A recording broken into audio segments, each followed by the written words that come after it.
Hello, hello. Comfy Learning is online again. Welcome to my live class. Today we're going to speak about bilingualism, and this is something really fascinating in Canada because we speak French and English in Canada. Yes, we know that. Here in Quebec, we struggle to speak English as well.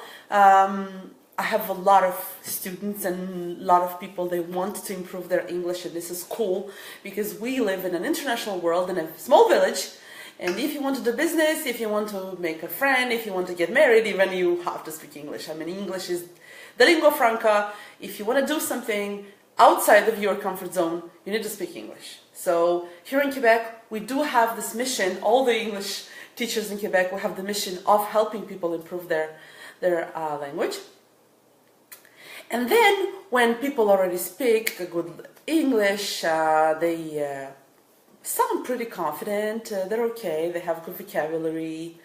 And then the problem that appears is that they translate from French into English. And it sounds a little bit strange because we have what we call les faux-amis, false friends.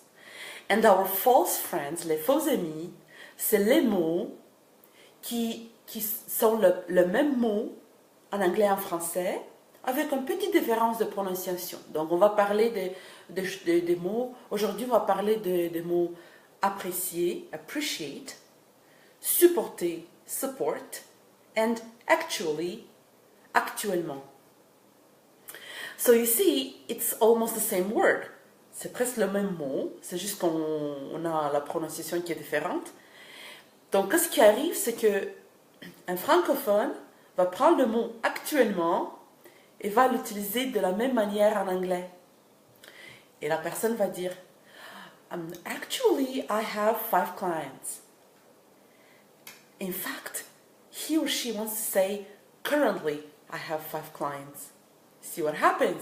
Because actuellement, en français, ça veut dire à l'heure qu'il est, aujourd'hui, ces jours-ci. Actuellement, ça dit maintenant, ces jours-ci, au présent. Actuellement en français. Actually in English means in fact. You want to give more information, sometimes it's surprising information. So for example, let's go watch a movie tonight. I don't know. Actually, I'll just stay home. I'll just stay at home and I'll just enjoy, a good book. So see, actually means in fact. It's like, let me tell you more about this. See? Another example. Hey, did you call Aunt Emily?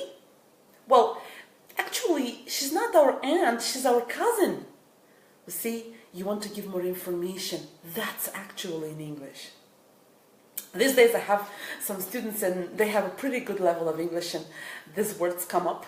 So I made a list of 7 words already. And maybe I'm going to have live number 2 on this topic. So today we speak about actually. Another word is apprécier, appreciate. A bit tough to see the difference between them, right? We all know in English, oh my God, I went to the restaurant and I really appreciated the supper at that Italian restaurant. I would say in English. The difference entre le français et l'anglais, c'est qu'en français, apprécier, ça veut dire donner la valeur, estimer la valeur à quelque chose. Donc tu peux apprécier quelque chose de point défavorable, de point favorable. Apprécier en français, c'est plus comment vous jugez, comment vous trouvez cette chose-là. Vous voyez, le français est un peu plus riche, donc on s'entend que du point de vue vocabulaire, il y a un peu plus de travail à faire. Donc apprécier en français, ça se peut que ce soit du côté favorable ou défavorable. In English, appreciate something that you liked. You appreciate something that was really something that you were looking for. Here I have an example. When I was single, I didn't really appreciate the freedom I had. See? So I didn't really enjoy it in a way. Appreciate goes always to the positive in English. See?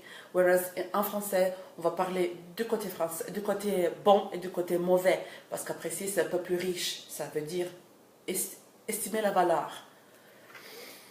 Ça, c'était apprécier. Donc, on parlait de actually, actuellement. Apprécier, appreciate. And one more I had for today is supporter. Supporter, en français, support in English, a bit problematic because when you look at the definition, Webster, you can go online and look at the definition of support, they're almost the same as in French. The problem occurs when people translate support and supporter interchangeably. So, for example, support means soutenir. Soutenir quelqu'un ou quelque chose. Oui, ça va, ça. Yeah, then you can translate support. But then, supporter has the meaning of endurer quelque chose. Oh, je peux pas supporter ce bruit-là. Je peux pas supporter la chaleur. Ça, c'est supporter quelque chose qu'il faut endurer. To bear in English.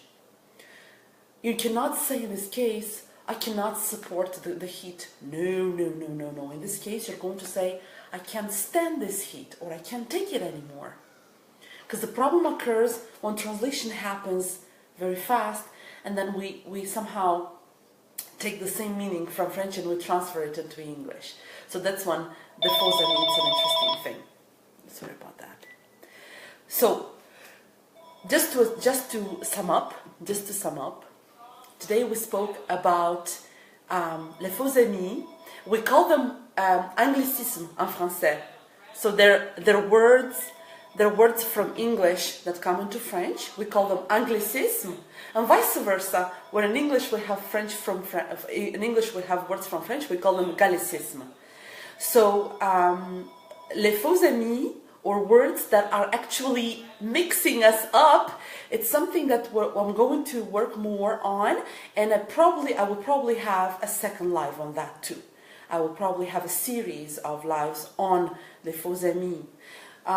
When my live is done, I'm going to actually give you some examples from the dictionary, different examples of sentences containing those words, actually appreciate and support. And you will see yourselves what I tried to explain to you today. So that's all for today. I hope it was useful and interesting for you. I'm Elena Baraboy from Comfy Learning. Comfy Learning offers language training via Skype or Hangouts. If you have any questions, don't hesitate. I'm going to be always around here. I'm going to have one live class every week. So please post questions and I will help you with anything I know. And I'll see you next week with another live. Bye!